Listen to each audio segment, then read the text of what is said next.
What's up, guys? It's Bromley from Empire Barbell. Today I want to tell you about the time I popped my bicep. Oh, mother!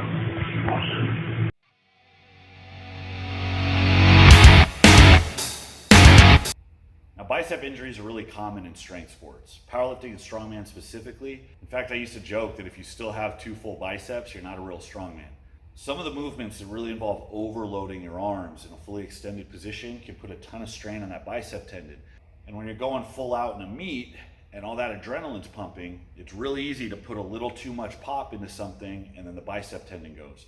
So I want to talk a little bit about how to prevent bicep tears and injuries in the future. So the first thing you need to know is that the bicep is not a load-bearing structure. If you look at the anatomy of any other animal, their bicep muscles are very small. They do a very small job. In quadrupeds, it's really just to lift the arm or leg to move forward when walking or running. And in bipeds, like human beings and apes, it's really just to lift the arm to reach for things or to pull, as in doing some type of chin up or row or something. Now with those types of movements, the bicep isn't really being strained that much. When's the last time you heard about somebody tearing their bicep doing a barbell row or a pull down? In the context of the gym, you have to be doing something really stupid. Like if you're Callum Von Moger and you think that doing a tandem curl with 400 pounds is a really good idea. That's a fast ticket to surgery. In strongman, bicep injuries tend to happen when the palm is supinated and the arm is fully extended, putting a lot of pressure on that bicep tendon. So when you're talking about tire flips where your arms are straight and you're jumping into a 1,000-pound tire, or if you're talking about a continental clean where you have one hand under and you do a violent jump with a few hundred pounds, that underhand is exposed and that bicep can go. Bicep injuries can also happen in stone loading, but it's a little more rare. Usually it happens when you don't have a secure enough pinch and the stone slides. So when you go to squeezing, and then suddenly the stone slips, as your forearm extends and you're still trying to hold on to a 400-pound stone, the bicep tendon can only hold so much. Even in powerlifting, where biceps are a non-issue, how many fail videos have you seen where somebody was pulling with a mixed grip only to have their bicep roll up like a curtain? So I actually used to be of the opinion that bicep work was a bad idea. My reasoning was that if I did a lot of curls and I grew my biceps, that I would be more inclined to rely on them in power movements. My instinct was that if I was in a tire flip or a stone load, I would rely too much on my biceps and that would be a faster ticket to injury. I looked at the bicep as a stabilizer and not a power muscle, so I put it on the back burner. Any growth I have in my arms whatsoever are from compound movements. I don't do a lot of curls, I don't do a lot of tricep extensions. Most of my programming is pressing and rowing. So if you notice the anatomy of my bicep, the insertion runs pretty deep. I have, if I was a bodybuilder, I gave 2 shits about aesthetics, what you would call a football-shaped bicep. It runs longer down the length of my arm and inserts pretty deep into my elbow. So this is my good bicep, and you see how it crowds up against my forearm. Now this is the bicep I popped, and you can see it's a couple inches short of where the other one connects. When this one went, it rolled up a couple of inches and then healed in the context of this new position.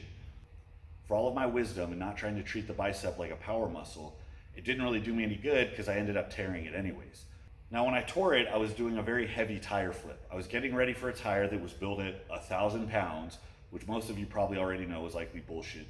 But I didn't want to take any risks because I wouldn't have the opportunity to test that tire until contest day. So I took my tire, which is about 600 pounds, and I put one of my 350-pound friends in the middle. So with my buddy in the tire, and with his wife filming, and with all of our other friends watching, I decided to get a little aggressive. So I got into position, drove, stepped, kicked my knee up, and turned over 2 good reps. By the 3rd rep, I saw his wife take the camera out, so I thought, let's put some mustard on this one. Let's do it for the gram. So on the 3rd flip, I came up, got the tire to my knees, stepped, and then hit with the knee a violent extension into the tire. And at that moment, it felt like a pool cue breaking, and my bicep popped. Oh, mother! It's loud enough that you could hear it in the video. It was loud enough they could hear it next door. Now, specifically, I wasn't doing anything different. Newbies will tend to try to curl the tire.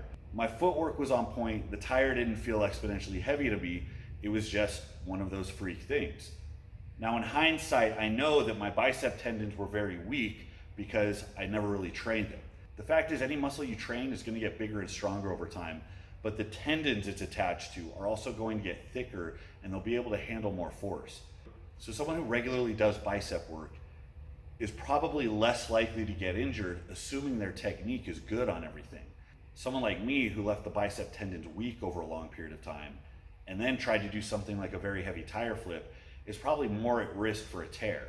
There's also the question of some anabolics that were involved. I'm not going to go into specifics, but if you're taking something that gets you very, very strong, very, very fast, especially if that thing dries you out, that is a recipe for an injury. In fact, there's some things I've since sworn off because the story of people that use or abuse those compounds is frequent injuries and then usually something that's career ending. There's no such thing in nature as a free cookie. So if you're gonna try and take a shortcut, you're gonna pay the price. And I've had to learn that lesson the hard way a few times. So here's my rules for preventing a bicep tear in strongman. Rule number one, first and foremost, is technique. You always start very light and you never move up in weight until you are technical in that movement. Strongman compels people to treat new events like challenge events, like it's their duty to keep breaking themselves against some immovable object until they figure it out. That's probably the worst way to train for strongman. Everything is loadable, everything can be done with lighter weights. So always train with perfect technique and never up the load until you are completely masterful at that technique. If you're doing a continental clean, you should have thousands of successful repetitions pulling with a mixed grip before you really attempt something that's challenging. Even now when I continental clean, I make sure to set it in my hips so it's the hip pop that jumps the weight up and my arm is really just there to support the weight. As far as the tire flips go, the same rules apply. You want thousands of repetitions of experience before you really try to go out and flip something that's too heavy for you. You want to know how to keep your arms stiff and not pull. You want to know how to use your hips and legs to fire in to get the tire moving so you're not tempted to pull too hard with your arms. The same goes for stone loading. You need to know exactly how to get a locked in grip and not try to pick dusty stones or not try to do endless stone loading where the stone keeps sliding out of your arms. Every single stone load you ever do, you should have your arms in and deep and locked in. There should be no question. If something is too heavy for you to lap that way, you either need to drop to a lighter stone or you need to use tacky. In strongman, you should only aim to get stronger in the context of perfect technical setup. Don't try to bull rush movements. Don't try to bully the weight around. Don't think you're gonna get really angry and go Super Saiyan 3 and just break through that next barrier because it doesn't work that way. So rule number two for keeping your biceps healthy is bicep maintenance. And that's gonna mean, whether you like it or not, doing some bicep work. You need to do something specifically to tax that tendon so it has some reason to grow and thicken out over time. Strongman's kind of a weird sport because there really isn't any inherent movement where you're taxing the bicep on a regular basis, but there's a few movements that tax it a shit ton all at once. So you don't really get the benefit of thickening and growing the bicep tendon over time through repetitive movements, yet you're still on the hook for doing these movements that put a ton of stress on the tendon all at once. So essentially people are going in unconditioned, trying these feats of strength and then paying the price. For growing your bicep tendon, I recommend reps on reps on reps. Do not try to do heavy cheat curls. Do not treat bicep curls as a strength movement. Lightweight for 1,000,000 reps, focusing on getting blood in the muscle, will not only cause the bicep muscle itself to grow, but it'll cause more blood to go into your bicep tendon, which is gonna help it recover and get thicker and stronger. That's actually a tactic I got from some of the local arm wrestlers. They realized that after endless hours of putting stress on their arm, the tendons get really inflamed and tender. And a lot of the guys have gotten wise to the fact that the only way that goes away is if they work their arms and get blood in it. These tendinous surfaces don't get a lot of blood flow. It's why they take so long to repair once they get injured relative to a muscle. The way you fix that is to deliver more blood. If any of you have heard of BPC 157, it's miraculous. It's actually what I use to grow my bicep tendon back. And it works directly by creating more blood flow right around the injury site. You can do that yourself. As you're moving and as you're training, blood gets delivered to that area and recovery happens exponentially faster. So very light, very high rep work is great. You can also throw in some medium heavy work as long as you're not stupid about it.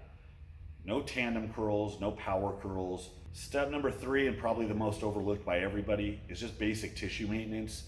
Your bicep and your elbow joint are no different than the rest of your body. A lot of you are foam rolling, you're getting grass in or deep tissue massage, you're trying to break up junky tissues. Most of you, myself included, can't even straighten your arm out all the way from years of abuse on the elbow joint.